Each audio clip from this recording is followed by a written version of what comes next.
Okay, so what is a virtual machine? This is something that I mentioned in the previous video, but it is important for us to fully understand what it is. I can just give you a definition and say virtual machine is a machine within our physical computer that is using its hardware resources. But for most of you, this will be a new term that you haven't really encountered before. So I would like to explain it furthermore for you as well as mention why are we going to use it. Let me start like this. All of us are running an operating system, and 99.9% of us are running one of the three main operating systems. You either have Windows, Mac OS, or Linux.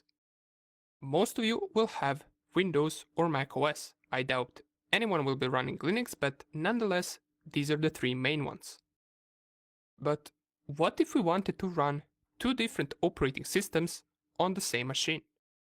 Can we do that? For example, let's say you have Windows installed on your physical machine, but you want to install Linux too. Or even better case, you want to install 5 operating systems running on different virtual machines. Can you do that? You can. How would that work? Well, picture it like this. Imagine these 4 lines representing our computer. And we already know that any computer will have one of the 3 main operating systems: Windows, Mac OS, or Linux. But operating system is not the only thing defining our machine.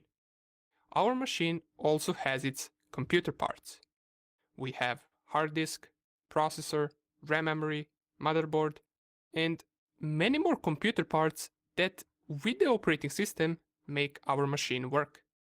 These computer parts are also known as hardware. But wait a second, Alexa. Why are you telling us this? Thought this was a lecture on explaining how virtual machines work, and not on hardware components. Well, hang on for just a second. We're slowly getting there. Picture a virtual machine to be this smaller rectangle within our physical machine, which is this larger rectangle. And let's imagine that our physical machine is running Windows operating system. But if you took a look at this course content, you would probably notice that we're going to be doing all of our hacking stuff over Linux. Does that mean that we must delete our Windows and install Linux? Nope. We will install Linux as a virtual machine. And for this machine to work, it will need to have access to our hardware components. What does this mean? Well, since virtual machine will act as a machine of its own, it must have its own computer parts. And what we will do is we're going to borrow our physical machine's CPU power, RAM memory, hard disk memory to our virtual machine so it can run just like our physical machine. In other words, we're splitting the power of our physical machine into 2 different machines, or more, if we decide that we want to create multiple virtual machines. Does that mean that they will be slower since they will be splitting hardware resources?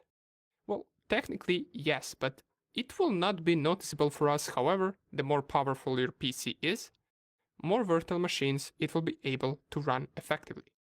Another important thing is that once you shut down your virtual machine, all of the hardware resources used by it will get freed back for your physical machine to use. Okay, good, but what are other benefits that we have if we create a virtual machine? Well, since we're hackers and we will be doing a lot of things and running a lot of programs on that virtual machine, we want to make sure that we're doing it first in a safe environment, at least while we learn. The good thing about virtual machines is that if, for example, our machine starts getting some annoying error, or we get locked out of our files, or simply we delete a file that we shouldn't have deleted and it crashes our virtual machine.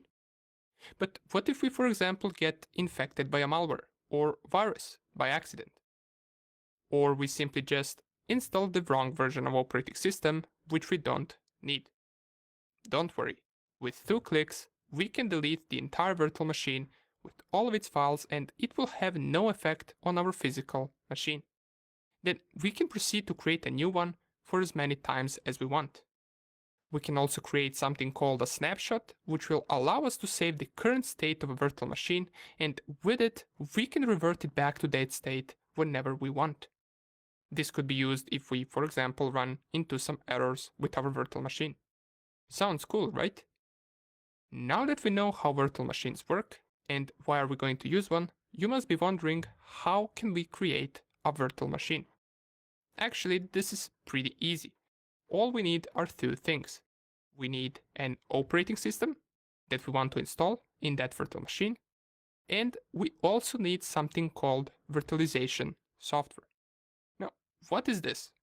Even though it sounds harsh saying virtualization software, what it essentially is a program that will allow our physical machine to borrow hardware components to our virtual machine. Or we can also define it as a program that will allow us to run multiple operating systems on a single host or a single machine.